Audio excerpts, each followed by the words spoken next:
हाय दोस्तों, आपका स्वागत है Dinesh classes T for you में। तो आपको पता है कि यहाँ पर डेली करंट अफेयर का सीरीज चलाया जा रहा है, जिस सीरीज का नाम है आपका करेंट अफेयर का टॉनिक सीरीज। तो चलिए आपको DRE 4.0 लेकिन बीपीएससी टीचर के बीपीएससी जो एक बोर्ड है, आयोग है, वो जो इसके माध्यम से टीचर का जो नियुक्ति होता है, इसका वैकेंसी लगभग 1,60,000 के आसपास आने वाला है। जो TRE 4 के अंतर्गत आपको पता है कि वित्तीय वर्ष यानी कि 24-25 जो वित्तीय वर्ष होता है, उसमें लगभग वित्तीय वर्ष मतलब जो टीचर की जो नियुक्ति होने वाली है, उसके लिए जो पैसे की जो व्यवस्था होती है वो पहले पास हो जाती है वित्तीय वर्ष में। उसके बाद वो प्रक्रिया क्या होता है, अधीन होता है। तो वो पास हो चुका है, जो आपको लेटर में दिखाया गया, तो आपको कन्फर्म मान लेना चाहिए कि बीपीएससी टीचर की वैकेंसी आएगी और अच्छी खासा आएगी। तो चलिए स्टार्ट करते हैं करंट अफेयर। करंट अफेयर ये ऐसा चीज़ है जो आपको बीपीएससी टीचर में आपको मेरिट बनाने का काम करेगा। तो स्टार्ट करते सेशन का पहला प्रश्न होगा, आपका स्क्रीन पे दिख रहा होगा प्रश्न आपका। हाल ही में टाइम्स हायर एजुकेशन की पहली इंटरडिसिप्लिनरी साइंस रैंकिंग 2025 में शीर्ष भारतीय संस्था कौन सा है?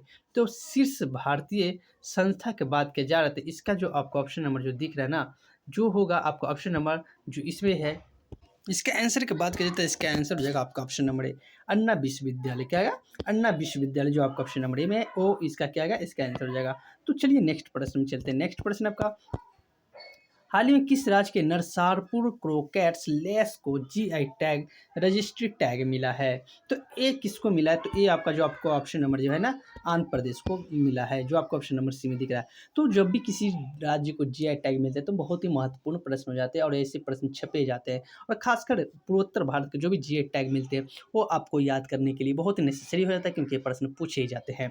तो चलिए नेक्स्ट प्रश्न में चलते हैं। नेक्स्ट प्रश्न आपका, हाल ही में राष्ट्रपति द्रौपदी मुर्मू ने भारतीय संविधान की 75वीं वर्षगांठ पर किस भाषा में संविधान के प्रति का अनावरण किया है? तो इसका आंसर की बात की जाए तो इसका आंसर हो जाएगा आपका ऑप्शन नंबर ए, संस्कृत और मैथिली, जो आपका ऑप्शन नंबर ए में दिख रहा है। तो ये जो राष्ट्रपति द्रौपदी मुर्मू जो 26वें मतलब 26 नवंबर को आपको क्या मनाया गया? संविधान दिवस मनाया गया। उसी पर क्या इसका क्या वर्षगांठ है? 75वीं, जो दो भाषा का अनावरण किया है। नेक्स्ट प्रश्न है, हाल ही में आईपीएल के इतिहास में 13 वर्ष की उम्र में अनुबंध पाने वाले सबसे कम उम्र के खिलाड़ी वैभव सूर्यवंशी का संबंध किससे है? यानी किस राज्य से पूछा जा रहा था? बिहार से। कहाँ से? बिहार से।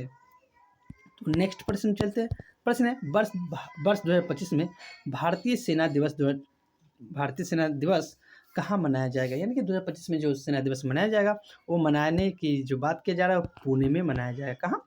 पुणे, जो आपको ऑप्शन नंबर डी में दिख रहा है।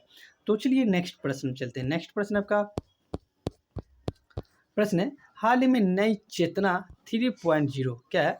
नई चेतना 3.0 अभियान किसने लॉन्च किया है? तो नई चेतना 3.0 के लॉन्च करने की बात की जाए तो ये ग्रामीण विकास मंत्रालय ने किया है। किसने? ग्रामीण विकास मंत्रालय, जो आपको ऑप्शन नंबर के इसमें दिख रहा है, ए में दिख रहा है। तो चलिए नेक्स्ट प्रश्न चलते हैं। नेक्स्ट प्रश्न आपका, हाल ही में चर्चा में रही हियो और तातो हाइड्रो इलेक्ट्रिक परियोजना का संबंध किससे है? तो ये जो परियोजना है ये कहाँ पर चलाया गया है? तो ये आपका अरुणाचल प्रदेश में चलाया गया, जो आपको ऑप्शन नंबर बी में दिख रहा है। तो अरुणाचल प्रदेश से करेक्ट आंसर हो जाएंगे। तो चलिए नेक्स्ट प्रश्न में चलते हैं। नेक्स्ट प्रश्न आपका, हाल ही में कोशिका जीव विज्ञान को समर्पित भारत का पहला निकॉन सेंटर ऑफ एक्सीलेंस कहाँ लॉन्च हुआ है? तो ये बात की जाए तो कहाँ हुआ है? तो ये हुआ है आईआईटी हैदराबाद, जो कोशिका विज्ञान तो जिसको कोशिका के अध्ययन को साइटोलॉजी बोला जाता है, उसका विज्ञान के जो भारत में पहला निकॉन सेंटर ऑफ एक्सीलेंस खोला गया है, लॉन्च हुआ है, ये आईआईटी हैदराबाद में हुआ है, जो आपको ऑप्शन नंबर सी में दिख रहा है। तो नेक्स्ट प्रश्न है आपका, हाल ही में चाइना मास्टर 2024 का एकल खिताब जीतने वाले एंटोन सेंस किस देश के खिलाड़ी है?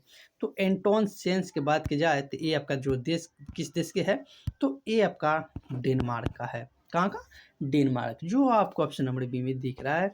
तो चलिए नेक्स्ट प्रश्न में चलते हैं। नेक्स्ट प्रश्न आपका, हाल ही में IOC coach life time achievement award 2024 से सम्मानित विटाली पेट्रोव का संबंध किससे है? यानी कि विटाली पेट्रोव है जो किस देश से संबंधित है?